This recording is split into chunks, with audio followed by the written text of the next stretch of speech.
السلام عليكم. أنا اسمي أحمد وأنتوا بتسمعوا بودكاست قصص ميز. Лечу, лечу, да я в тот лесок ку-ку. Лечу, лечу, да я в тот лесок ку-ку-ку-ку-ку-ку-ку-ку-ку-ку. Кошечка.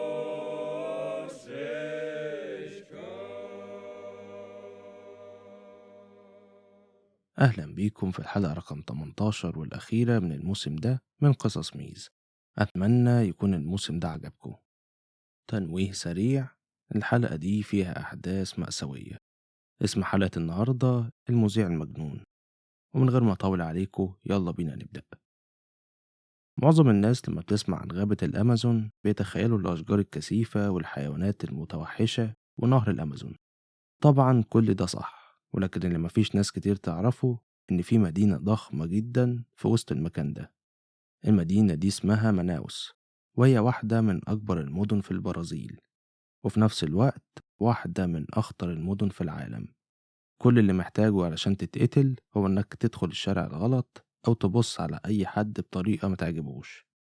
وفي سنة 1989 والاس سوزا كان ضابط متقاعد وعنده 31 سنة، وقرر إنه هيعمل برنامج تلفزيوني عن الحياة في مناوس والإجرام. ولكنه قرر إنه مش هيعمل زي باقي برامج الجرايم اللي بتتذاع في البرازيل، واللي لما بيظهروا مشاهد فيها جثث أو دم كانوا بيغطوا على الصورة. والاس قرر إنه هيصور كل حاجة من غير أي تشويش لصور الضحايا والقتلى، وده لأنه كان عايز على حد كلامه يكشف الحقيقة المرة بتاعت الحياة في مناوس. وفعلا في السنة دي بدأ البرنامج يتذاع، وزي ما كان واليس عايز ما كانش فيه أي فلتر للحاجات اللي كانت بتتذاع على الهوا. وكان البرنامج صادم. المشاهدين كانوا بيشوفوا ضحايا الإجرام اللي لسه مقتولين، بعضهم كان مرمي في الشارع وبعضهم غرقان في دمه وبعضهم مقتول في عربيته. وكان المصور بيعمل زوم على الدم والجروح وعلى وشوش الضحايا، وكان بيصور أهل الضحايا وهم بيعيطوا، وكل حاجة كانت بتتذاع بدون أي نوع من أنواع المراقبة. وفي الفقرات اللي بين فقرات القتل كان البرنامج بيكون عن المنظمات الخيرية والفنانين، وكل الناس في مدينة مناوس حبت البرنامج. وبعد فترة قصيرة كل الناس في البرازيل بقوا بيتفرجوا على البرنامج، وحقق نجاحات ضخمة. ولأن واليس كان هو المذيع وكان معظم الوقت قدام الكاميرات فبقى مشهور جدا. وكان لما بيروح في أي مكان في المدينة الناس كانوا بيسقفوله ويتصوروا معاه. وعلى مدار الوقت البرنامج حقق شهرة أوسع، ووالاس قرر إنه مش عايز بس ينقل الأخبار عن الجرايم، إنما عايز يحارب الجريمة نفسها. وبدأ يتهم الحكومة ويطلب قوانين لحماية المواطنين على الهوا. وقرر يدخل الحزب السياسي في مناوس علشان يحارب الجريمة ويقللها.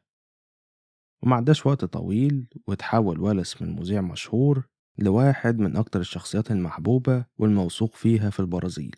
Куда летишь, да кукушечка, ку-ку? ولكن على مدار السنين كان في حاجة غريبة بالنسبة للبرنامج بتاعه.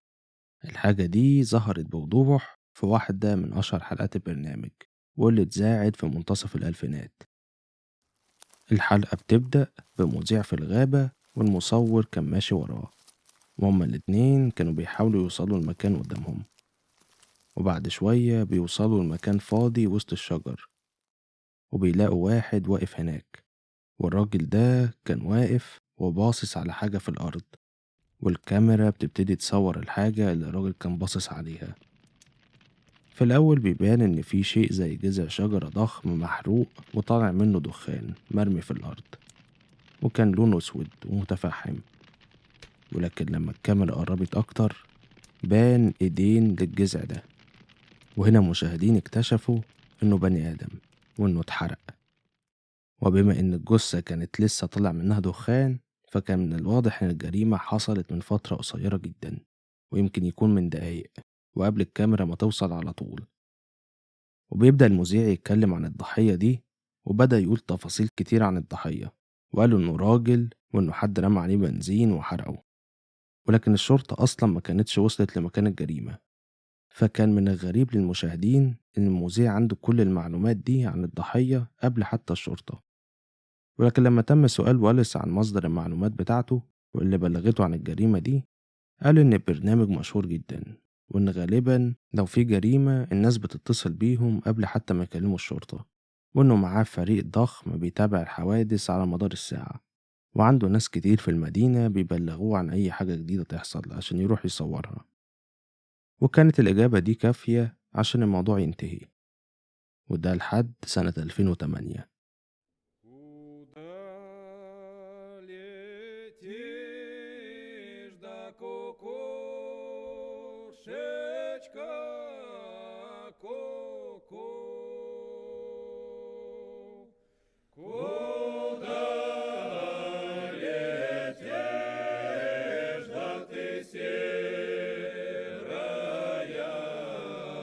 ку-ку-ку-ку-ку-ку-ку-ку-ку-ку, кошечка.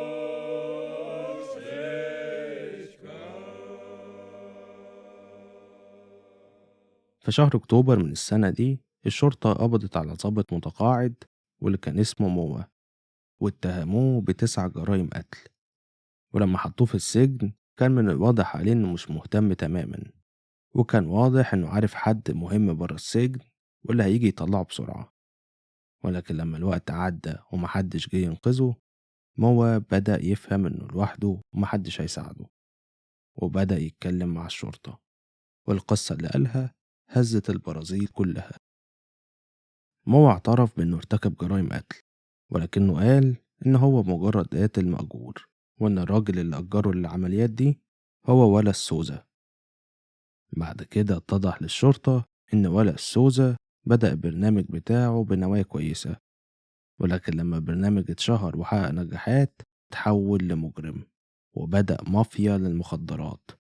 وعلشان يتشهر أكتر قرر يأجر قتلة مأجورين من ضمنهم موا، وخلاهم يقتلوا أعضاء في المافيا اللي ضده، وفي نفس الوقت كان بيصور الضحايا للبرنامج بتاعه، وكان بيقول للقاتل المأجور عن الطريقة اللي عايز الضحية تتقتل بيها وعن المكان والوقت. وبعد ما القاتل يوافق، ولس كان بيروح لفريق التصوير والمذيعين بتوعه ويقول لهم عن المكان والميعاد بتاع الجريمة عشان يروحوا يصوروا. وفعلا كانوا بيوصلوا بعد الجريمة على طول، وساعات أثناءها عشان يصوروا. وفضلت الشرطة لمدة سنة بيجمعوا أدلة ضد ولس. وفي أكتوبر من سنة 2009 ولس سلم نفسه للشرطة، ولكنه نفى كل الاتهامات اللي عليه. وقبل القضية بتاعته ما تروح المحكمة مات من أزمة قلبية. علشان كده لحد دلوقتي محدش يعرف ايه حجم الإجرام والقتل اللي ولس اتسبب فيه ولا عدد الضحايا، ولكن اللي نعرفه إن على الأقل 3 من الضحايا اللي ظهروا في البرنامج بتاعه هو اللي كان أمر بقتلهم، ومن ضمنهم الشخص اللي اتحرق في الغابة بأوامر من ولس. ولكن في النهاية الشخص اللي دفع تمن للجرائم دي كلها كان موا، واللي فضح كل حاجة. في أول يوم من سنة 2017 مجموعة من المافيا هجموا على السجن اللي موا كان فيه، وكان عندهم أعداد كبيرة من الأشخاص اللي رايحين عشان يتخلصوا منهم جوه السجن. من ضمن الأشخاص دول كان موا، واللي المافيا كانت عايزة تقتله عشان يتكلم مع الشرطة وفضح كل حاجة. واقتحمت المجموعة الكبيرة من المجرمين دول السجن، ولما وصلوا للزنزانة اللي موا كان فيها لقوه ساند ظهره على الحيطة وبيحاول يبعد عن باب الزنزانة على قد ما يقدر، وبدأ يتحايل عليهم إنهم يسيبوه يعيش، ولكنهم كانوا أصلا جايين عشان يقتلوه. كلهم كان معاهم سكاكين، وكانوا بيمدوا إيديهم ما بين الحديد بتاع الزنزانة عشان يحاولوا يوصلوا له، وبدأوا يحاولوا يكسروا الباب. موا كان بيحاول يبعد على قد ما يقدر، ولما المجرمين معرفوش يفتحوا الباب واحد منهم مد إيده ما بين الحديد وفتح الولاعة اللي كانت معاه وولع المرتبة اللي في الزنزانة، وبكده موا بقى محبوس والزنزانة بتتحرق. وبعد شوية النار وصلته ومات.